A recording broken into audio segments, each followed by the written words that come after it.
I am 63. This past Tuesday, I spent 2 hours in my backyard in Scottsdale pulling up sections of old PVC irrigation pipe that had stopped delivering water to the trees along the fence line. The pump was working fine. The motor sounded as strong as it did 5 years ago when I put it in. But when I cut the plastic lines open to see what the problem was, I saw it immediately. The inside of the pipes was coated in a thick, hard layer of calcium and mineral buildup from the local water. The opening that was supposed to be a half-inch wide was choked down to the size of a pen tip. The pressure from the pump was slamming into a wall of resistance, and the water simply could not get to where it needed to go. The end of the line was completely dry. I stood there in the dirt holding that piece of ruined pipe, and I could not help but laugh. Because looking at that constricted, choked-off line was exactly like looking at a cross-section of my own life about 10 years ago. For a long time, I treated my body exactly like I treated that irrigation system. I assumed that as long as the main engine was running, everything else would just sort of figure itself out.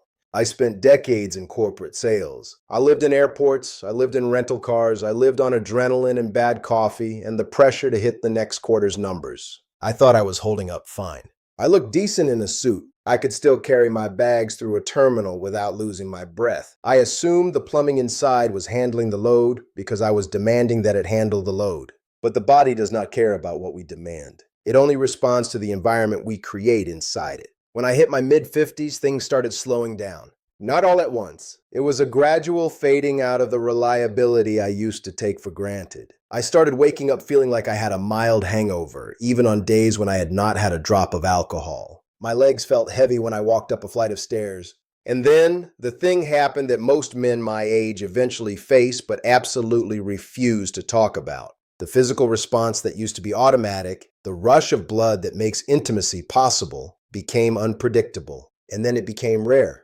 And then it became something I actively worried about every time the lights went down. When your body stops responding the way you expect it to, you do not just lose a physical function, you lose your anchor. You lose that quiet, unspoken baseline of confidence that allows you to walk into a room and feel like a man who is in control of his own life. I handled it exactly the way most men handle it. I ignored it. I created distance. I started staying up later watching television so I could go to bed after my wife at the time was already asleep. I blamed it on the stress of the job, on the economy, on the travel schedule. I convinced myself that I was just tired. But deep down, I knew it was not just fatigue. I knew the infrastructure was failing. I could feel the lack of flow in my own veins. I could feel the coldness in my extremities. I was a guy with a motor that still wanted to run, but the delivery lines were completely choked off. The silence that builds up in a house when a man is avoiding his own physical failure is heavier than anything else. It is a quiet, steady pressure that slowly pushes two people apart. You do not talk about it because you do not have the vocabulary for it. You do not have the vocabulary for it because admitting it feels like admitting that your time is up, that you are stepping off the stage. I spent a few years living in that silent, guarded state. The divorce that eventually happened was not just about the physical distance, but that distance was a massive part of the foundation cracking. It was the symptom of a man who was unwilling to look under the hood of his own life and fix what was actually broken.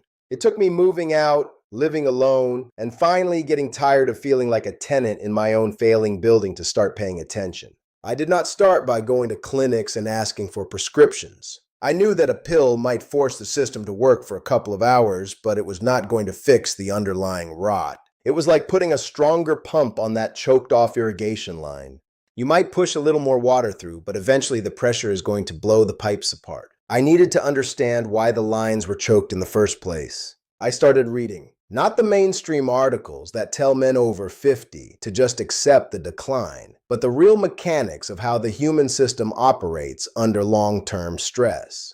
What I found forced me to rethink every assumption I had about my own daily routine.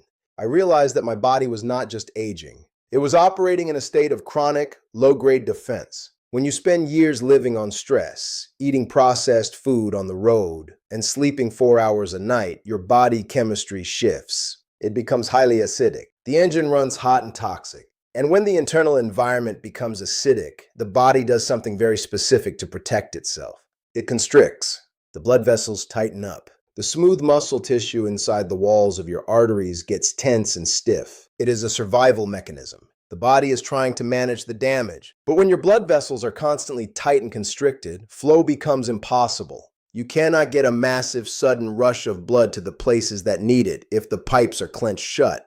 It does not matter how much desire you have in your head. It does not matter how much you love the woman in front of you. If the environment is acidic and the vessels are restricted, the mechanics simply will not work. The water cannot reach the end of the line. I realized I did not need a chemical sledgehammer. I needed a solvent. I needed something to change the environment inside the pipes so the vessels could finally relax and open up.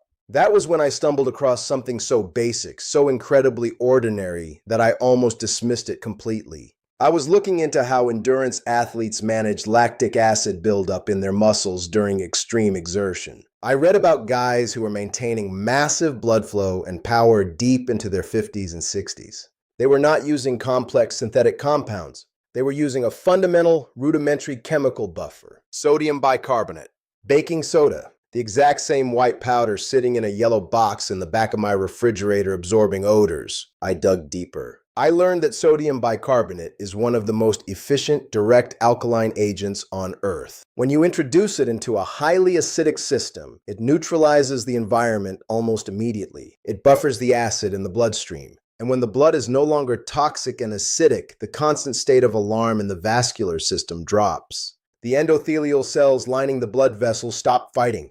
The smooth muscle tissue relaxes.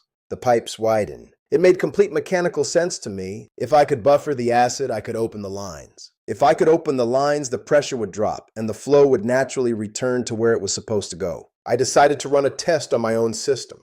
I did not make a big deal out of it. I did not announce it to anyone. I just changed one small thing about my morning routine. Every morning, right after I woke up, before I had coffee, before I ate anything, I went into the kitchen. I took a standard glass of water, about 8 ounces. I took exactly half a teaspoon of pure sodium bicarbonate. I stirred it in until it dissolved, and I drank it down. That was it. That was the entire protocol. I did not expect anything to happen on the first day. This is a maintenance procedure, not a magic trick. But I kept doing it. Every single morning. Water. Half a teaspoon of baking soda. Swallow. Move on with the day. About 2 weeks into this routine, I was walking on a trail out near the McDowell Mountains. It was a steep incline that usually made my calves burn and my chest feel tight. Halfway up, I stopped and realized I was breathing easily. My legs did not feel like they were dragging lead weights. The deep, heavy fatigue that I had just accepted as a normal part of being in my 60s was not there. The lines were opening up. The circulation was reaching the muscles with less effort. And then, about a week after that, I woke up in the dark, hours before the alarm was set to go off. And I felt something I had not felt with any consistency or strength in almost a decade. The system was online. The morning response, the natural, unforced physical reaction that tells a man his internal wiring is intact, was there. And it was not weak. It was undeniable. I lay there looking at the ceiling, feeling the blood moving through my body, feeling the warmth in my extremities, and I felt a knot of quiet anger in my chest. I was angry because I had spent years feeling inadequate, avoiding relationships, and quietly hating my own reflection, all because my internal environment was clenched tight from acid and stress. I had lost years of intimacy simply because I did not know how to clear the lines. But that anger faded pretty quickly, replaced by a profound sense of relief.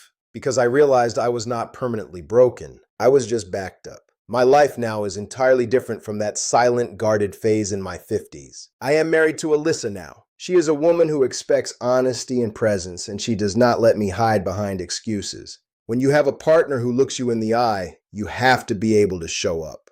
You have to be able to be physically present without anxiety, without hoping the machinery decides to cooperate today. When your circulation works, your confidence works. When your body responds, your mind stops spinning. You stop overthinking every touch, every look, every movement toward the bedroom. You just live your life. I still drink my glass of water with half a teaspoon of bicarbonate every single morning. I do not skip it. I travel with a small container of it in my bag. I do it because I understand what it is doing. It is keeping the acid down. It is keeping the walls of the vessels relaxed. It is ensuring that when the engine asks for flow, the pipes are wide open and ready to deliver. I am not telling you that a box of baking soda is going to fix a lifetime of terrible decisions. If you are eating garbage all day, sitting on a couch for 14 hours, and ignoring your basic health, a half teaspoon of anything is not going to save you. You still have to do the work. You still have to walk, you still have to lift heavy things occasionally, you still have to get your sleep in order. But I am telling you this. Many of you are walking around right now thinking that your time as a fully capable, physically responsive man is over. You are sitting on the edge of the bed, looking at your shoes, wondering where the energy went, wondering why the body that used to obey you automatically now feels like a dead weight. You are creating distance between yourself and the person you love because the shame of failing in the dark is too heavy to carry. You are likely not broken. You are just operating in a restricted acidic state. The pressure is there, but the pathways are choked. You do not have to live the next 20 years of your life quietly retreating from the things that make life worth living. You do not have to accept the coldness in your hands or the lack of response in your own body. If you have more than 50 years on the clock, circulation matters more than your pride. Start looking at the environment you are creating inside your own system. Consider what happens when you neutralize the damage and let the vessels finally relax. The body wants to function. It wants to deliver. Sometimes you just have to get the resistance out of the way, open the lines, and let the flow return to where it belongs.